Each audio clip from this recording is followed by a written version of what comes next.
Maraming salamat ka, pamilya. Maayong hapon. Uy, ikaw akong giingnan. Ay, ngabing hapon, Michael. And si DJ DJ Monica andito na. May hapon, Monica. May hapon, Lady Baton. Oh, ayan. Sige, madungog di mo imong kaugalingon. Dili kaayo. Sige, Nara. Ana, sige. Hello? Hello! Hello? Talaga lang sumigaw. Actually, a little off. Dili kaayo siya. Balhin nato. Ana. Hello? Ana? Mura maghapon, ti. Ay, wala hitabo. Or sa headset ni siya. Ana. Nawala. Ayan. Day? Hello? Day? Hello?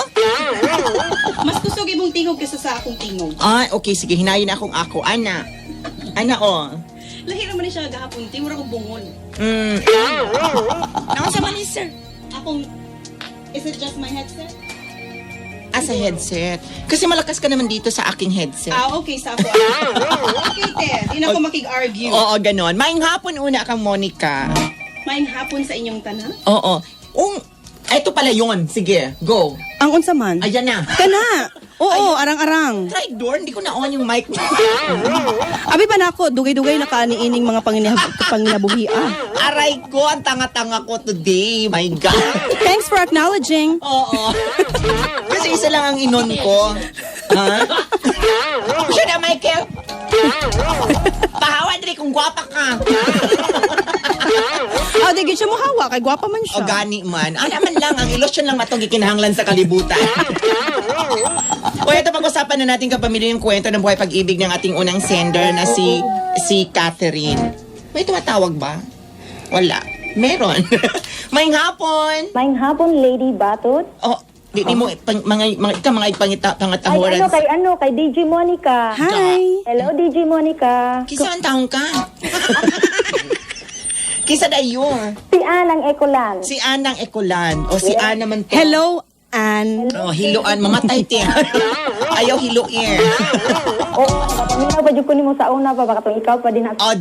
Thank you. Anak lamang. Lingkod po diha. Okay lang lagi kay kada adlaw beta maglingkod. Tagsara ta makatindog. Kumusta ang mga taga Ecoland, Ann? Mga gwapa lang yapon, Lady Batot. Diba? Ilusyonada din ang peg. Ganon. Sige. Narinig mo naman yung kwento. Mabilisan lamang to kasi mukhang marami naman tatawag. O anong nais mong sabihin sa ating sender? Para kay Catherine, kung dili niya love si Andy, iyan na lang sa nang bulagan. Kay lain lang po kayo kung iyang paasaw ng lalaki. Tapos, dili na lang po siya kay... Dili lalaki si Andy Tombilina. Toblero ng lola mo. Tumbalata, anak. Correction please. Oo. Babae si Andy, ha? Ay, babae din si Andy, Lady. Dili. Bayot. Ikaw talaga, nalito patuloy to, ha? Mag-wait na lang ko, Lady Batot. Anak. Para klaro. Lady Batot. Sige, abtir.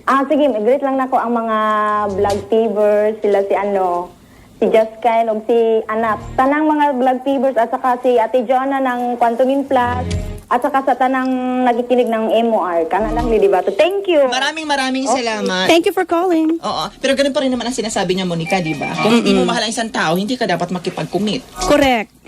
And dili ka dapat makipagrelasyon tungod lang kay na broken hearted ka sa usa ka tawo. That's what we call rebound relationship. Ganon. Basketball peg. Ganon. Division. Ayun. Hi daw sa'yo, sabi ni James Ray. Hi. Dami nagka-hi. Actually, lahat na lang. Oo, di ba? Wala nang akin. Sige lang, tiwa naman ko diri ugma. Imo na tanan. Talagang naniwala sila na dito ka na, ha? Uli. Ay, di oy. Pwede yun. Pwede. Pwede ma-extend. Pwede ka mo resign ugma dayon? Mga pina-uptick. Mabutang dyan ko kadlaon, ani ba for sure? Bueno, malik may taon-taon ako ang inyong lingkod ang yung Lady Batod and... Dear Monica. Gana. Magandang hapon po sa inyong lahat. Ito po si Dear Monica at isang bihirang pagkakataon po ito para sa ating lahat na magkakasama-sama sa loob ng ilang minuto lamang po. Pero mamaya meron po tayong letter sender. Saan ba siya? Taga saan ba siya? Lady Batud. Taga Maa. At babasahin po natin maya-maya lamang ang kanyang kasaysayan at ang kanyang revelation. Time check, it's already 2:14. Mga paglalahad sa Dear M.O.R. with Lady Batud.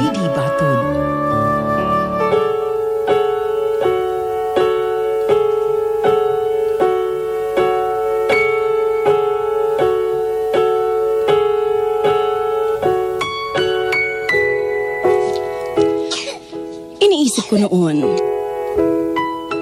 Mabigyan lamang ako ng pagkakataon. Ipalalasap ko ang ibayong kaligayahan na hatid ng pag-ibig ko sa kanya. Nang mangyari, ikinatawa ko naman. Ipinagpapasalamat ko sa Diyos na dininig niya ang dasal ko. Pero sa kabila nito, may kulang pa rin.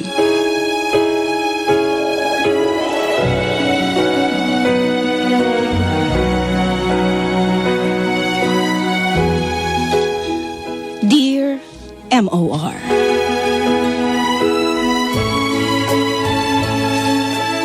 maswerte nga raw ako nang tanggapin ni Giselle ang pag-ibig ko. Sa dinami-raming lalaking nanliligaw sa kanya, ay ako pa ang binigyan ng pagkakataong patunayan ang lahat. Ako na yata ang pinakamasayang lalaki sa buong mundo noon. Yun ay sa kabila ng nagdudumilat na katotohanan na hindi pa nga siya tuluyang nakapag-move on mula sa nakaraan niyang relasyon. Dahil ang totoo, mahal pa rin niya ang lalaking makailang ulit na nanakit ng kanyang damdamin.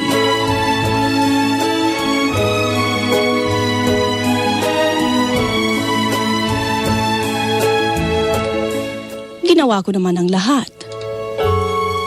Naipadama sa kanya ang aking pagmamahal.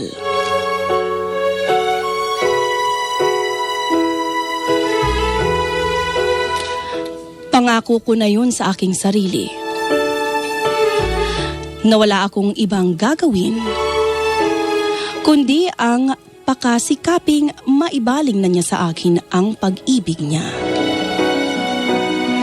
At pagdating ng mga panahon na akin na siya ng buong buo, saka ko masasabing, bagong buhay na nga ang meron siya. At ang meron kaming dalawa. Ang magandang punto sa kanya, na-appreciate naman niya lagi ang lahat ng ginagawa ko. Panay pa nga siya sa kanyang pasasalamat sa akin. Dahil pinasasaya ko raw siya. Pinapawi ko raw ang lungkot niya. At batid umano niyang tinutulungan ko siyang makalimot sa pangit na nakaraan. Kanyang nakaraan with her ex-boyfriend, na iniwan siya at ipinagpalit sa sarili niyang best friend.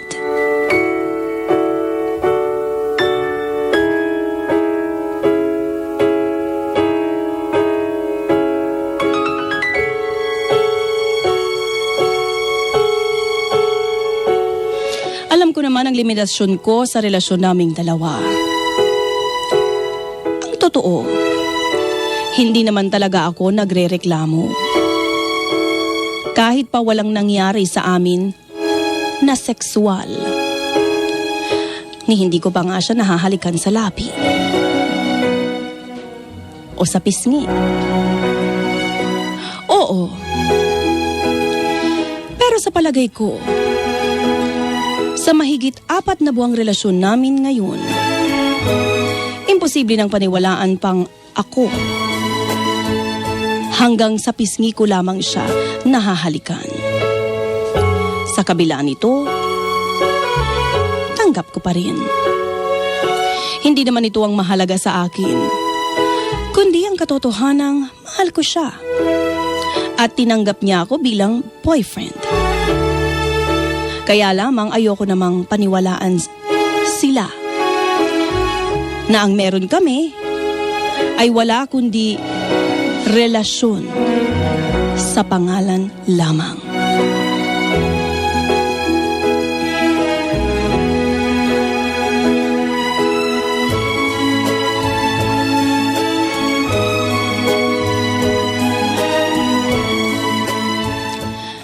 Patawarin mo ako, Giselle. Kung ano-ano na lamang din ang iniisip ko sa relasyong ito. Tunay naman na totoo na mahal kita. Higit pa rito, iginagalang kita. Alam ko rin naman ang lugar ko sa buhay mo. At kahit hindi mo sabihin sa akin, nauunawaan kita. Na hanggang ngayon, kahit pinipilit mo, hindi mo pa rin magawang kalimutan ang iyong nakaraan. Lalong-lalo na siya. Mahal mo pa rin siya. Okay lamang naman ako. Alam ko naman sa malaon at sa madali, may tugon na rin ang damdamin ko sa'yo. Pero hindi ko maiwasang itanong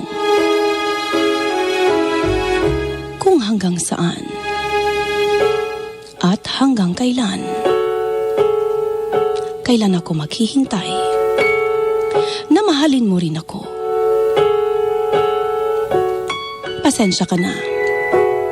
Pero mukhang kailangan mo yata ng space. At hindi nakakatulong ang presensya ko para mapaghilom ko ang sugat dyan sa puso mo.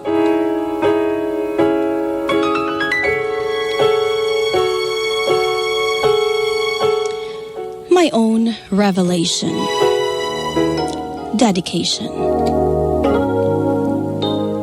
Ronnie ng Maa